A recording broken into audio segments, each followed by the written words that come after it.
Hello everyone! I'm Jessa Darilag, your Certified Tax Technician, and I'm with Monica Bachansila, Certified Tax Technician. So today, ikukwento ko sa inyo na meron kaming existing client na nakatanggap siya ng letter or notice from the BIR stating na may kailangan siyang bayaran na 2 million tax due. So, bakit nga ba nangyari yan? Initially kasi, sa COR niya, below 3 million ang sales niya. Pero after how many years ng kanyang operation, lumagpas ng 3 million at umabot ng 12 million ang gross sales niya. Which is dapat 12% na yung tax rate na na-apply sa kanya. Kaya siya nakatanggap ng letter na 2 million ang kailangan niyang bayaran. Kung ayaw nating mangyari sa atin yan, kailangan ipa-update natin agad yung COR natin from non-VAT to VAT. At tanungin natin si Ma'am Monica, ano ba yung mga step-by-step process ng pag-update ng non-VAT to VAT ng ating COR? So Ma'am Monica, ano ba yung step-by-step process? So, isa-isahin ko muna yung requirements na kailangan nila ma-prepare. So, first is yung original COR nila, BIR Form 1905, BIR Form 1906, then pwede din silang magdala ng sample invoice nila. So, expand natin, no? Sa COR, since kailangan natin i-surrender yon, magbibigay kasi ng panibagong COR si BIR. So, updated na siya from non-VAT to VAT. Second, yung BIR Form 1905, ito yung update or amendment form natin. So, specifically sa number item 7, letter G. So, dito sa section na to, kailangan mong i-update yung tax type mo. So, from percentage tax, magiging value-added tax na siya. Second na kailangan mo pa-update is yung books of accounts. Kasi, originally, ang books mo ay 4 lang kasi non-VAT ka. Pero kapag ka-VAT registered ka na, magiging 6 na siya. Pag-update ng books of accounts, may kita to dun sa item number 10 ng BIR Form 1905. Then, next naman is, since non-VAT ka nung una, kailangan mo na din magpa-update ng resibo mo. Kasi sa resibo, may kita na dun yung pag-withhold mo ng 12% value-added tax. So, ang kailangan nating BIR form doon is yung BIR Form 1906. Basic lang naman, isang page lang naman yung 1906. Fill out mo lang yung forms mo, ay yung BIR form mo ng based sa details mo. Then, kailangan mo mag-prepare ng BIR Form 1906. So, sa pag-fill out naman ng BIR Form 1906, makukuha mo lang naman yung mga details mo dun sa mismong COR mo, as in basic details lang. Then, sa sample invoice, kailangan mo mag-prepare ng 2. Ito formatted dapat to ni BIR.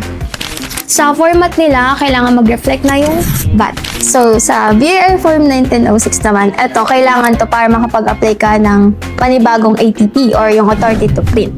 Magkakaroon ka lang ng booklets ng panibagong invoice kapag mayroon ka na ng ATP. So, sa BIR Form 1906, mga basic details lang naman yung kailangan mo, which is makukuha mo naman siya dun sa COR mo.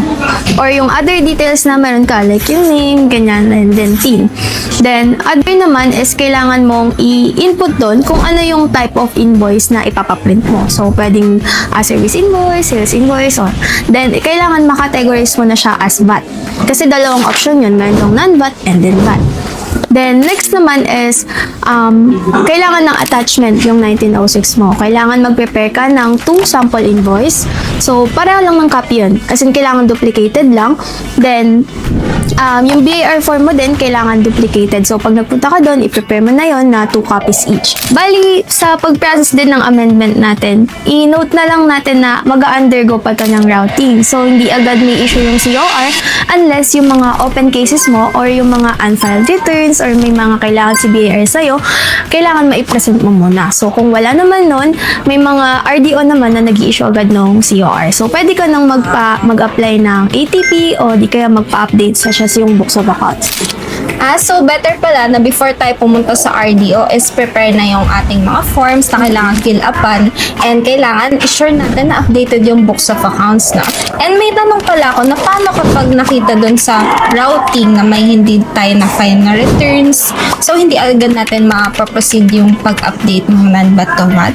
Yes, hindi agad may issue yung COR natin kasi meron na tayong tinatawag na open cases. Pero doon, wag naman kayo ganong mag-worry pagka meron kayong open cases kasi minsan hindi lang agad na-update yung system ni BIR yon. So, pwede nyong i-present yung inyong mga proof of payment and yung mga filed returns para ma-clear doon sa system nila. So, pag wala na, okay ka na, pwede na ma-issue yung COR mo. Ano palang mangyayari kapag hindi ka agad nakapag-update ng non-VAT to VAT?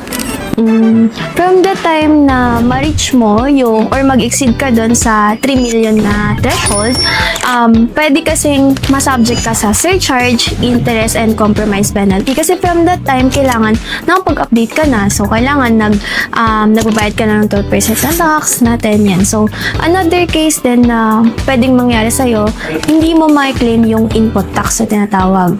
Since yun nga, from that time na unaware ka na kailangan magpa-update, naka non-VAT ka pa nun. So, dapat value-added tax na yung nasa form mo. Dapat talaga, no, ma-monitor natin yung pumapasok na sales natin para nang sa ganun, pag lumagpas ng 3 million, mapa-update agad natin yung ating COR from non-VAT to VAT.